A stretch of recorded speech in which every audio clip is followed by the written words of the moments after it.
அண்டமெல்லாமாக்கி வைத்து ஆட்டி வைக்கும் நாடகத்தை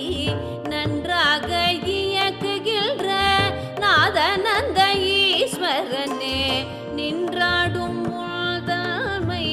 ரூபமதை அறியாமல் திண்டாடும் போதினிலே உன் புகழை பாடலென கொண்டாடி பாடிடவே யாருள்